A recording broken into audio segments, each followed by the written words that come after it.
Hi, folks. As promised, I am creating a little video for you here uh, to walk you through the extracts and a bit of analysis. And really, you have studied this text. This is about refreshing some points. They may be different ones. There'll be some overlap for sure from what you've studied before, but hopefully this is just a guided analysis that will support you as you fine-tune your rough draft to move it toward a draft that's ready for you to try to produce on the day of the assessment. Okay, so just a quick look again at the topic to keep it fresh. Okay, it's about conflict. Okay, that's the theme. Okay, I never been mad and I ain't now. That's the thing I want you to know. With reference to chapter 1 and chapter 6, explore and analyze Steinbeck's presentation of the conflict within the relationship between George and Lenny. So how does Steinbeck present this conflict? Where do you see it? How can it be broken down, okay, into parts, the way that it's presented? Okay, so we'll do some breaking down of that. Um, Now, interpret and evaluate, okay? Interpret is put it into your own words, okay? And evaluate, again, you're making some judgments about the effectiveness. Okay, so George and Lenny's characteristics and qualities which cause conflict in their relationship. Why, in your opinion, does George shoot Lenny? So, in your answer, you must consider how Steinbeck uses language to describe George and Lenny and George's actions, what they say. Okay, all of this is characterization. Okay, evidence which suggests the conflict in their relationship is complex. Okay, so getting beyond a simple interpretation and getting into some of the nuance of this. Okay, and finally, Steinbeck's language choices and devices, themes, characterization and structure, and how these techniques affect the reader. Okay, so if you're using the PEE paragraphing, okay, in that explanation, you're making sure that you get to impact on the reader. Okay. Now, let's have a look at the mark scheme before we get into this. I'm sure you've seen it before. If you haven't, this will be important to review. Now, there are three categories in the mark scheme, okay? Reading, understanding, and evaluating texts, okay? So how closely did you read and understand the text, particularly the extracts, okay? And how are you evaluating them, okay? Next, interpretation and evaluation of the writer's techniques and the effects of those techniques. Finally, selecting material appropriate to purpose. This is about how you choose your quotations and direct references to the text, the evidence that you produce to support your reading. Okay, so it's really important that you do that consistently. And again, in the PEE format, that's the evidence. Okay, so let's look at that first column, reading, understanding, and evaluating texts. Your class, and based on what I've seen, you're really shooting for this 4 to 5 range in all the categories. Okay, so a clearly engaged analytical response to the task, demonstrating a good understanding of the text. Okay, notice how that's different from a 3. Okay, instead of a clearly engaged analytical response here, it's just an appropriate response to the task, demonstrating a competent but not a good understanding. Okay, and if you want to push it, it's confident and evaluative response to the task, demonstrating an excellent understanding. Okay, so really it's just about how are you breaking down your response. Okay, how closely are you looking at the text itself? And then what level of understanding do you demonstrate in doing that? Okay, now second column, excuse me. Interpretation and evaluation of the writer's techniques and their effects. Okay, so level 4, a sustained interpretation. In other words, you consistently, continuously interpreting the main features of the writer's craft.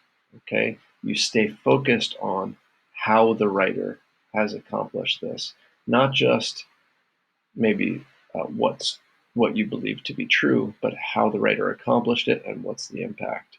Okay, naming techniques, language choices and devices, themes and characterization. Okay, being explicit in talking about those things. Okay, that they're presented with purposeful analysis of their intended effects.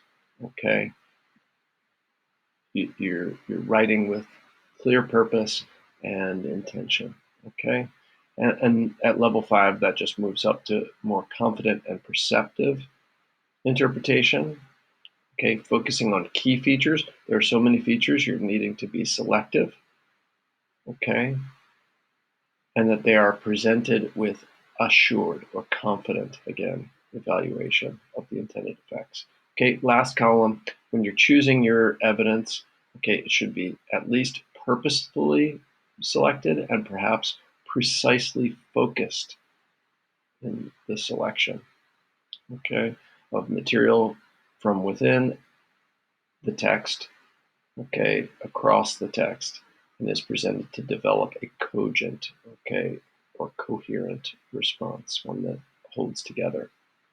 Okay, and finally, precisely focused selection of illustrative material, material that really illustrates the points that you're trying to make from within and across the text, presented to underpin a confident analytical response. Okay, so I think it's important to really understand what you're trying to accomplish. Okay, that's the mark scheme. Let's jump to the extracts.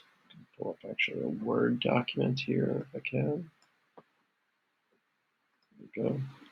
Okay, now you have your own copy of this. Please annotate. I'm going to move pretty quickly through this. Feel free to pause, to go back as needed.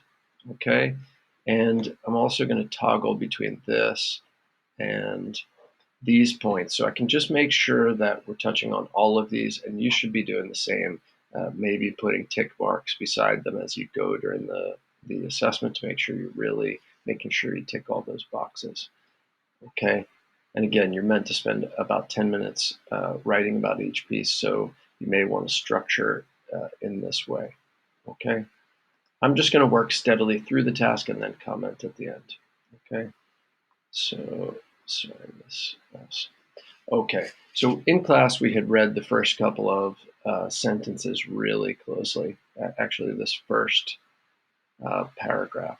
Okay, we spoke about the sentence structure in the first sentence and how that sets up the contrasting, okay, of the two characters. Now, down the path and in the open. So in both settings, while they're going down the path and in the open, one stays behind the other. And that shows the difference. One is a leader, one is a follower. One is in charge, okay, and one is subservient, okay. That relationship is clear. We talked about the alliteration, okay, dressed, denim, denim, and the repetition, okay, DDD, both brass buttons, both black, both blanket, okay, so we have a lot of alliteration in these first sentences, and the alliteration is used here, it seems to me, to highlight the similarities between the two, because that's what that sentence is about, okay, and it shows that they're both workers, okay, and it situates them as migrant workers during the Great Depression in the United States, okay, so let's not forget the context.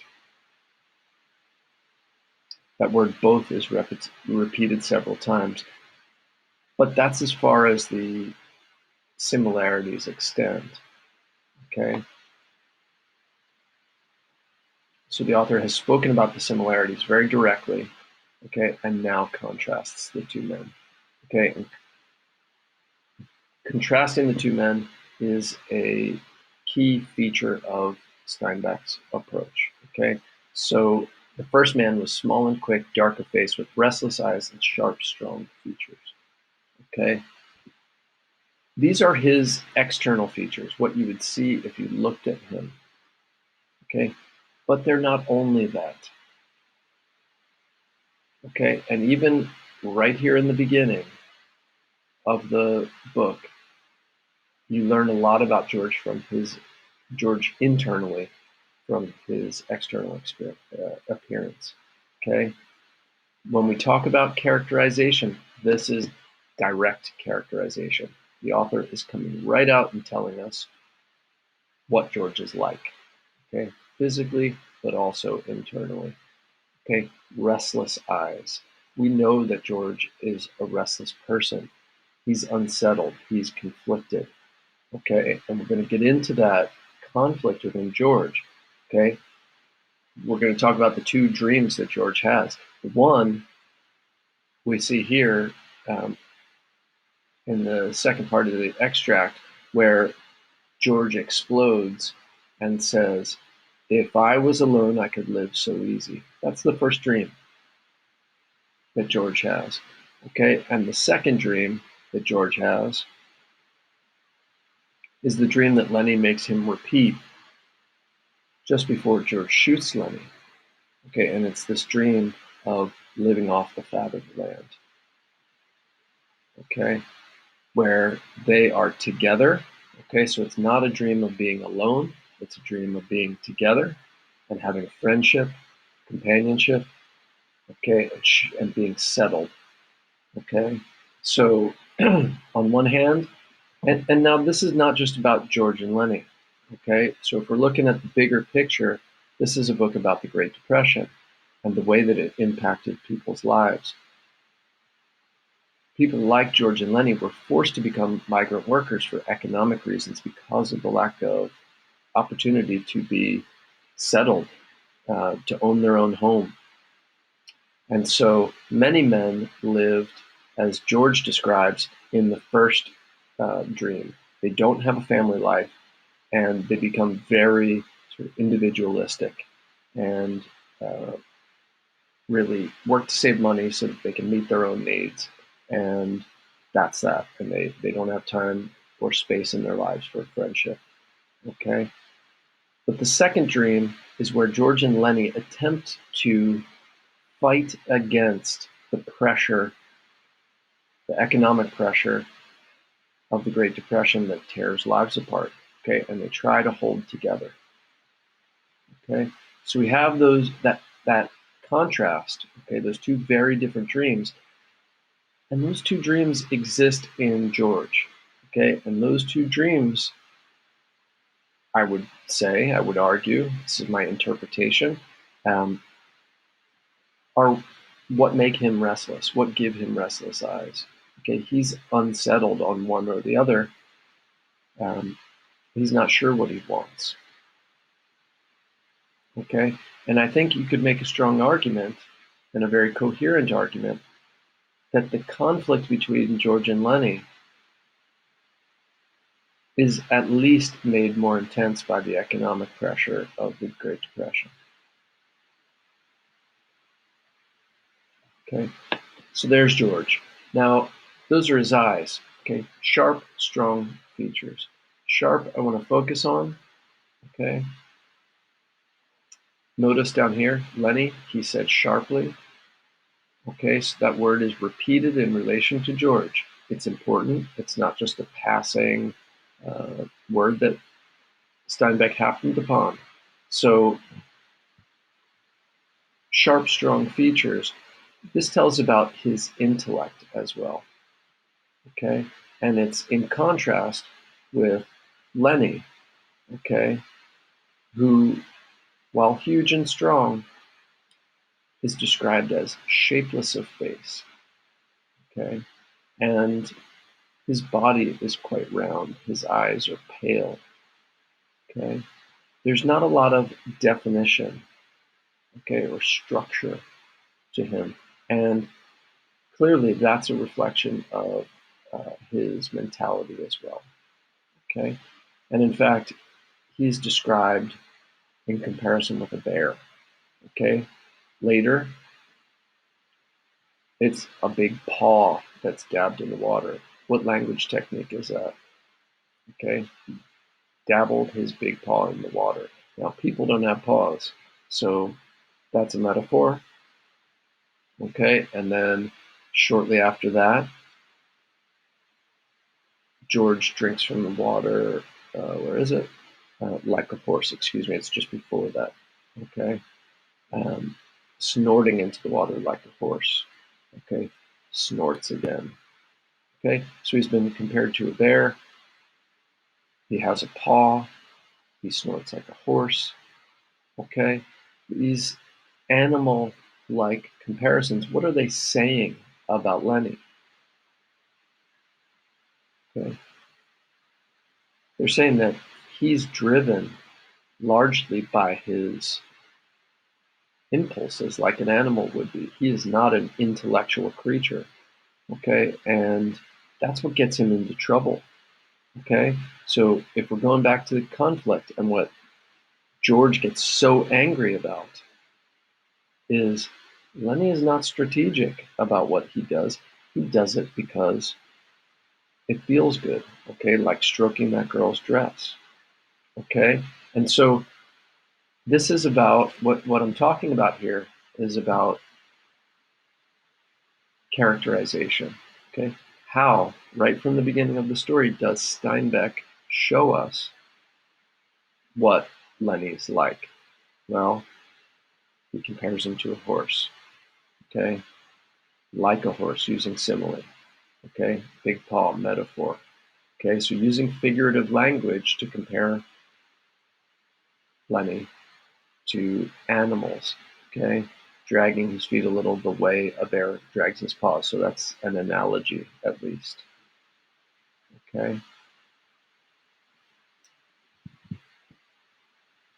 Now, it's interesting also that before they get names, they're described as the first man and the follower, okay? The first man and the follower.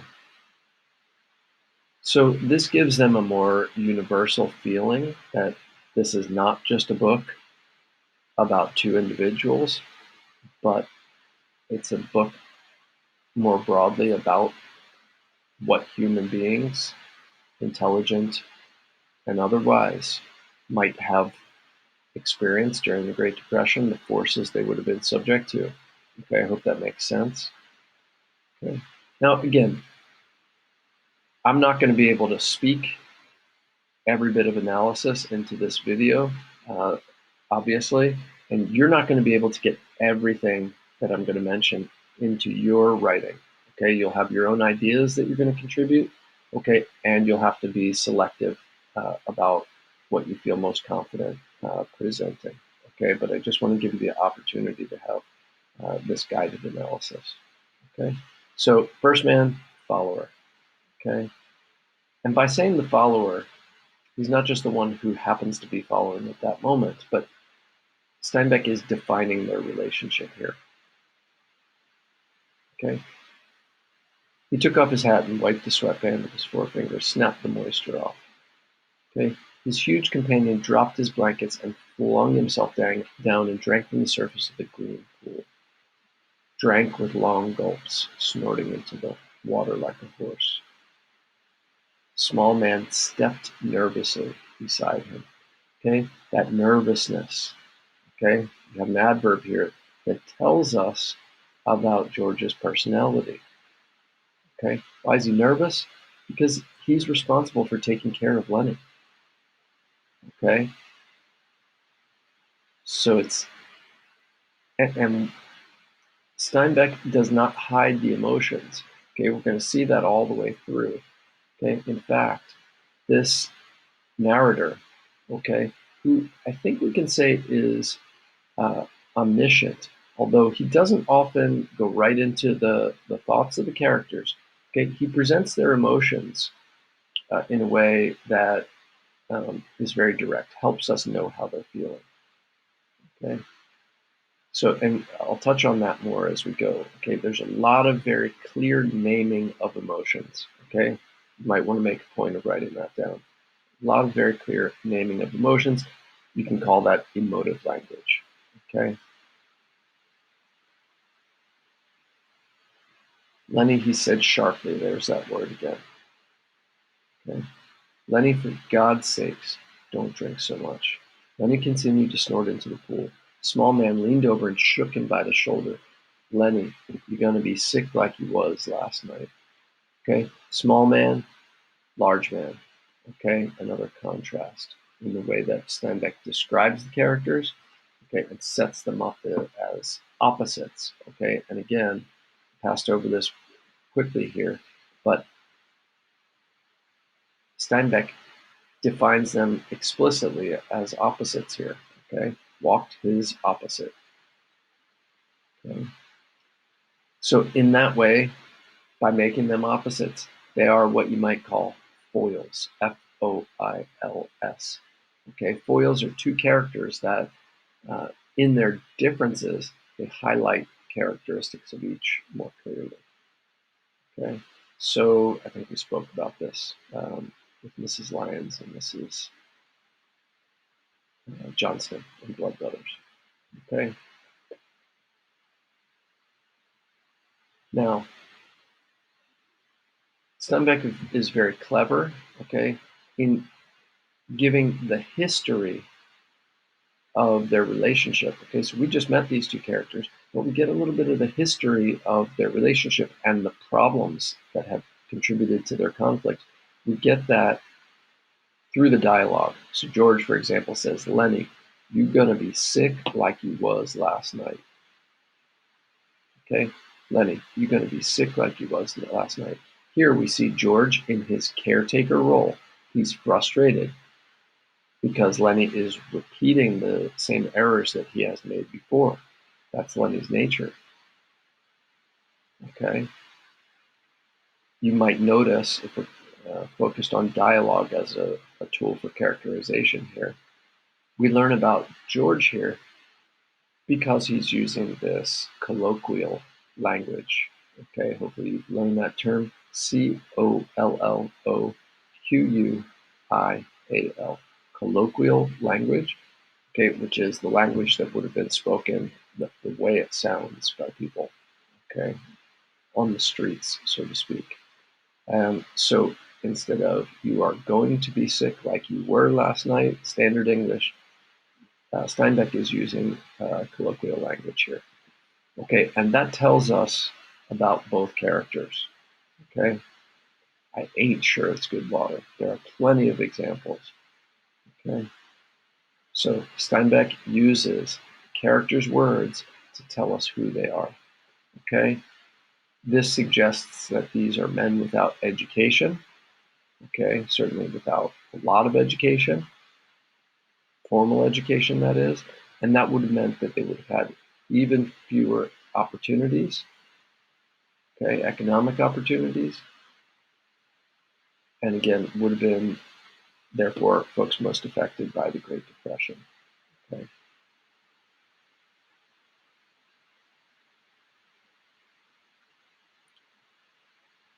I'm going to jump down a little bit in this passage. Okay, but I think what's most relevant here, okay, we've got the dialogue.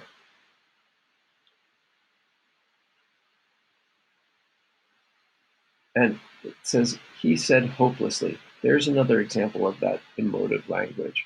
Okay, George is telling Lenny what he thinks is best for him, but he's hopeless in the sense that he doesn't believe Lenny will learn. He will continue to make mistakes. Okay, again, a source of great frustration and conflict. Okay, just keep returning to that theme, conflict, conflict. Okay, so we have characters' actions. Okay, Lenny drinking water without thinking about whether it's clean. Characters' actions show who they are. Okay, that's what the narrator is, excuse me, the author is doing. Okay, but it's also their words that tell us who they are. Okay, you can hear George trying to help Lenny, and at the same time, not having any hope that he's going to be able to do that successfully. Okay. And then we see Lenny's actions in reply. Lenny imitates George. Okay. Looked over to George to see whether he had it just right. He pulled his hat down a little more over his eyes, the way George's hat was. So Lenny is watching and imitating George. Okay. And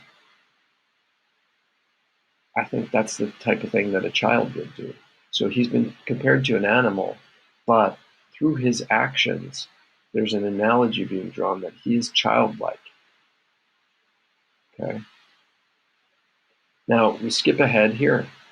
Okay. Later in that first chapter, George explodes. Okay.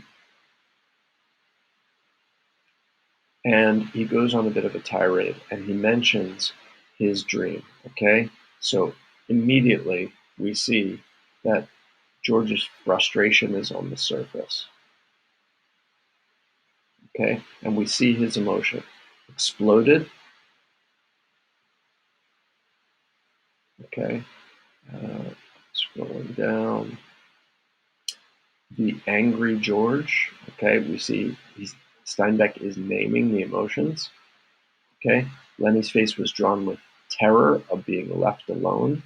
Okay, this is part of the conflict. Okay, George went on furiously. So we have a lot of emotion being named throughout this part of the piece. Okay, now there's a lot of blame here. Okay, a lot of the use of the word you. Okay, I got you. You can't keep a job. You lose me every job I get. Just keep me shoving all over the country. In other words, you just keep me shoving all over the country all the time. Okay, you get in trouble. You do bad things. So the blame through the repetition of the pronoun you becomes very clear. Okay, that's what Steinbeck's doing through the dialogue. Okay, you've got let's say, expletives being used, okay, part of the colloquial language, okay, to show George's frustration, okay.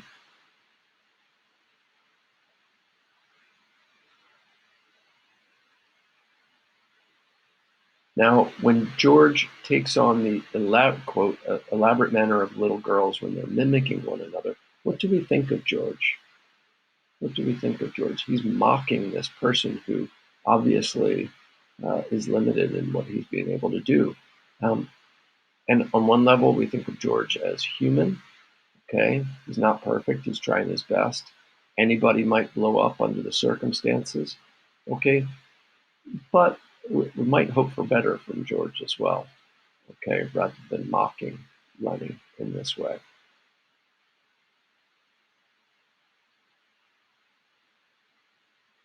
Okay, and he imitates Lenny. Just wanted to feel that girl's dress. So once again, the author is using dialogue as a way to give backstory of the conflict. Okay, we learn here what happened before that got them into trouble, wound them up in an irrigation ditch with people hunting for them and having to sneak out, okay, losing their job. Okay. Again, George says, I wish I could put you in a cage. Okay. That's what's done to animals. Okay. And all of a sudden we hear reference to emotion again, anger. Okay, George's anger left him suddenly. Okay, that's the narrative voice. Okay, and you would only know that someone's anger left them suddenly if you were inside them. Okay, really. Okay, that's arguable, but that's what I would say. Okay, he looked across the fire at Lenny's anguished face, and then he looked ashamedly. Okay, so emotion, anguish, extreme pain, emotional pain, okay, and ashamedly, okay. Their conflict is um, highly evident at this point. Okay, and it's very interesting that there's this fire here. Don't forget the fire. Okay, what might that fire be symbolic of? Okay, perhaps the conflict between them. Okay, maybe that fire represents the dreams, the dream that George is trying to hold together, this dream of togetherness and being settled. Okay, you could even perhaps go as far as to say that this fire represents the impact of the Great Depression. Okay, that they're looking at each other across this fire. Okay, there's something interfering with their ability to interact with each other, getting in the way. Okay, now Lenny got up on his knees. You ain't gonna leave me, are you, George? Okay, so now we're last chapter of the book. Lenny's on the run. He's killed Curly's wife. Okay, and immediately we're into this question of, are they going to hold the dream together? Is George going to leave Lenny? Okay, and that's Lenny's deep fear because he would be lost without George, as we know. Okay, so the conflict is they want to be together, but being together is next to impossible, isn't it? Okay, under these circumstances. Okay, George came stiffly near. Okay, stiffly. Is that a physical description or is that about his emotion? Okay. And Lenny says, I knowed it. You ain't that kind. Now, this is one character directly saying what kind of person another character is. That is direct characterization. Okay? And what is he saying? You're not the kind of person who would leave me alone. You are, therefore, what kind of friend?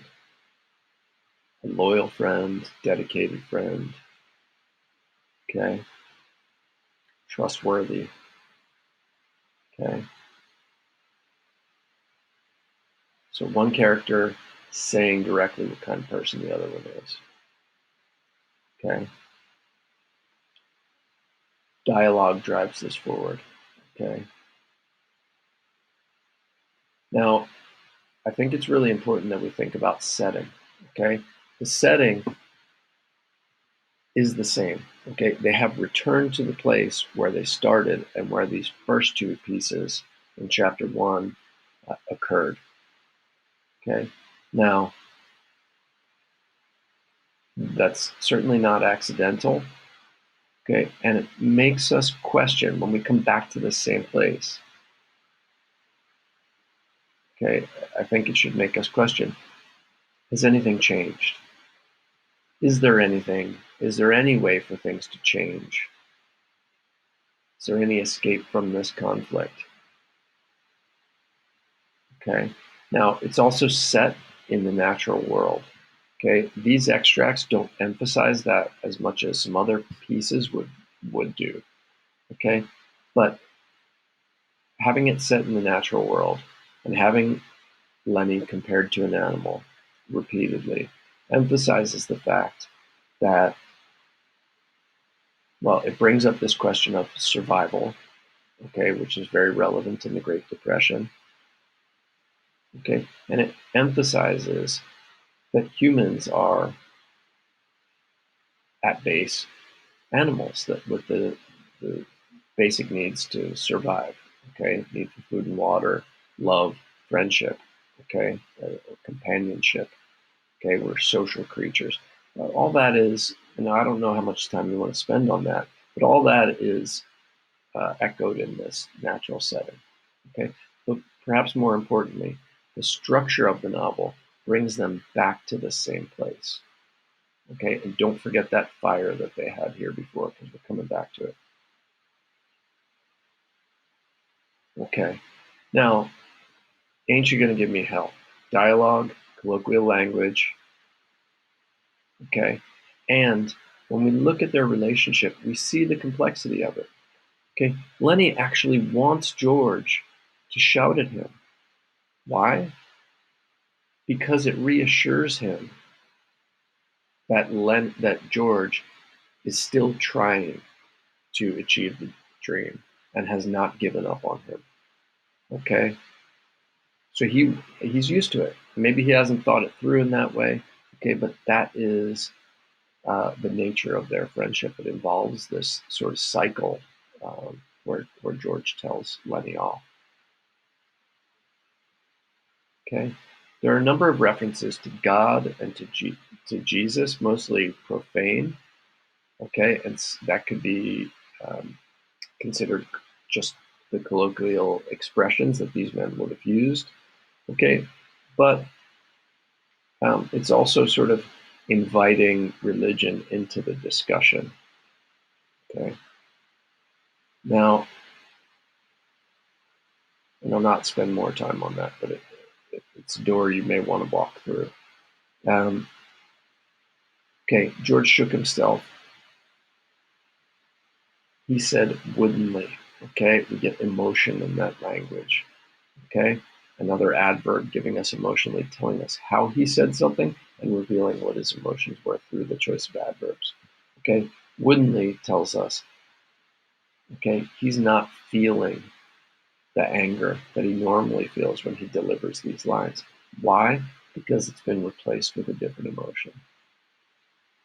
Okay, and he brings back this first dream that he mentioned, this being alone. Okay, that that conflict exists within George. Okay, he doesn't really want the freedom that he would get by being alone. Okay, he wants the second dream. Okay, now it's really key to point out here a critical strategy. Put a star next to this, highlight it, really hold on to this idea. Dramatic irony. Okay, dramatic irony. Now, dramatic irony, if you haven't learned this before, is where you as the reader have a piece of information that at least one of the characters does not have as you see the scene unfolding. Okay, so as the scene goes further, we're increasingly clear, if we weren't before, that George is going to shoot Lenny. And Lenny doesn't know that. So George knows it, the readers know it, but Lenny doesn't know it. Okay, and what's the effect of that on the reader? Okay, what's the effect that we know what's going to happen or we suspect what's going to happen, but Lenny doesn't have a clue? Okay, you have to read the lines. Okay, and then it really hits you. This is where the impact really comes through. Okay, Lenny threatens to go away. Okay, again, every one of these sentences is pointing right back to that idea of the conflict between wanting to stay together and also the pulls of separation. Okay, George for his freedom, George for financial freedom from Lenny, but also freedom from all the problems that Lenny brings. Okay, the pulls of Lenny's troubles that are trying to pull him away from George at the minute. Okay, now George is forced to restate this dream that he has. Okay, when he knows that it's no longer possible. Okay, we see Lenny's happiness. Okay, Lenny cried happily once again. Adverb telling us the emotion. Okay, that the character is feeling. Okay, Steinbeck does not want us to miss the point. Okay, that might tell you something about the audience too. Okay, a writer who's trying to reach a really broad audience with all different reading levels, okay, will be direct and will name the emotion so you don't miss it. and you can follow the story and be impacted by it. Okay. You might do some judgment around that. I mean, that seems to me to be really effective writing for a broad audience. Okay. If somebody's writing for a more sophisticated reader, okay, they might leave that out and let the reader sort of read between the lines and interpret how the characters are feeling here. Okay. George pauses for a moment. That's his action. Okay. And it tells us, okay, that he is experiencing pain. Okay. Having to say, but not us, because I got you, and okay, and he can't even finish the sentence. Why? He's full of emotion. Okay, why is he full of emotion? Because he feels he has to kill his friend to protect him from suffering. Okay, we already know that Curly intends to shoot Lenny in the stomach to do a gut shot, to cause him to bleed to death slowly and painfully, rather than to put him out of his misery quickly. Okay, George is trying to prevent that, right?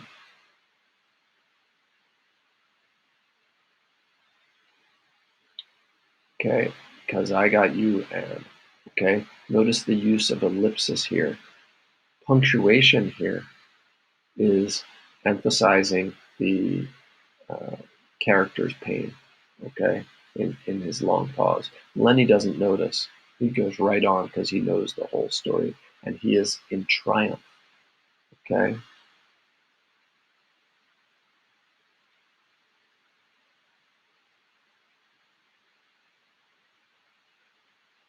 Now, when we hear that Carlson's Luger is pulled out, okay, that reminds us, or it should do, of Candy's dog, okay, which Carlson shot. And remember, he shot him right in the back of the head in the same way that uh, that George is going to do to Lenny. And it was a mercy killing on the surface. Okay, that's what Carlson argued, and that's what Slim said should be done. Okay, but remember that Carlson just didn't like the smell of the dog, and so in some way Carlson killed the dog out of convenience. Okay, killing was forced. Okay, in the same way George is being forced. Okay, so all that association is brought back by the gun. Okay, and what happens there is Steinbeck is making a comparison between Lenny and the dog. Okay, animals that needed to be put out of their misery. Okay, due to circumstances.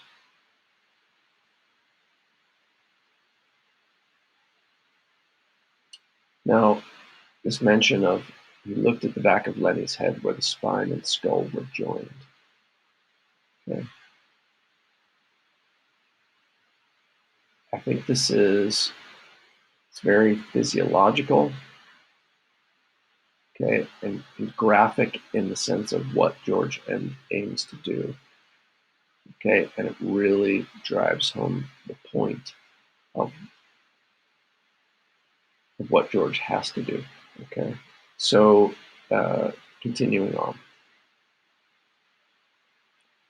George's hand shook. That description of the character's actions tells us about George, okay, that's indirect characterization, showing who the character is through their actions where we need to read between the lines, okay.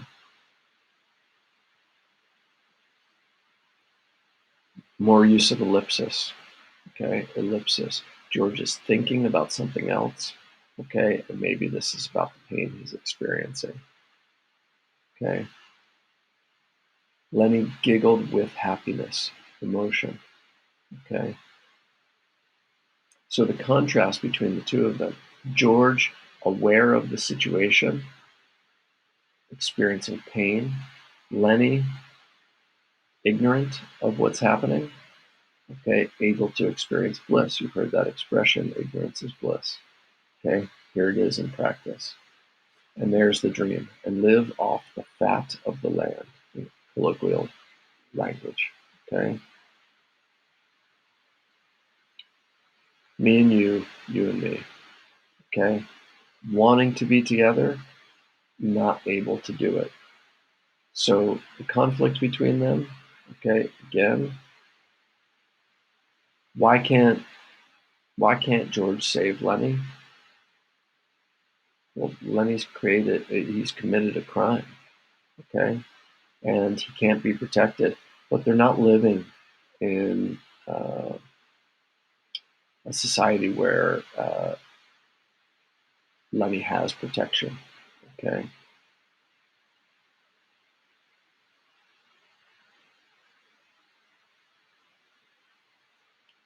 So when we get to this part, dream takes on a different purpose, okay.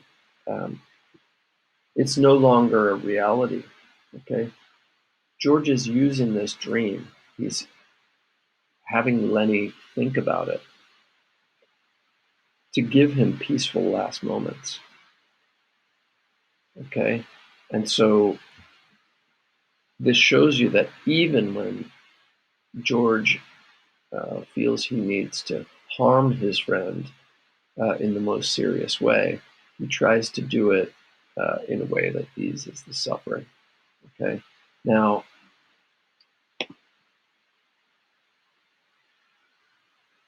we have, in that way, what I'm trying to get at is we have tenderness between them and violence at the very same time.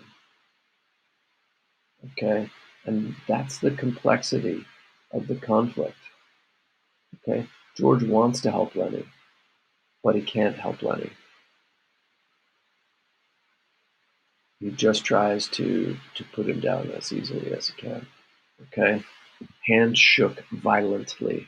Okay. We're being asked to realize that this is a violent. So on one hand, his hand is shaking violently, obviously because of the emotion. Okay. But also the violence of this action is being emphasized through this adverb here.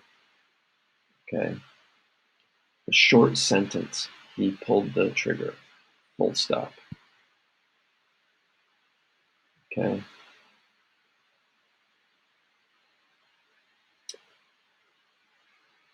Even nature feels this. Okay. This death is bigger than just two men. The crash onomatopoeia of the shot rolls up the hills and down again. Okay. Then he jarred and settled forward into the sand, and he lay without quivering. Okay, which suggests that George did his job effectively in trying to put him out, uh, in trying to kill him without pain. Okay, but George shivers. Okay, quiver, shivered. Okay, that's not an accident. George experiences the pain. Okay, that he saved Lenny from. Okay, looks at the gun, and where does he throw it? Near the pile of old ashes. Okay, now this is the fire again that they had had, and presumably others had had in that place. Okay, the fire that represents many things, as I discussed before. So, uh, ending this piece with powerful symbolism. Okay, what are those ashes representing here? Okay, that fire before that made it difficult for them. What are the ashes? Okay, is that the dream of their togetherness? Is that the effect of the Great Depression? Okay, so we've got language technique there.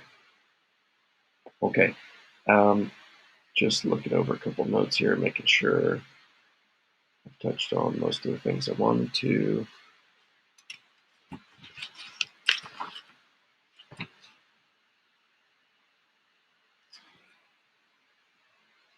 Yes. Okay. I think we'll leave it there. I hope that's helpful to you, and we'll see you tomorrow.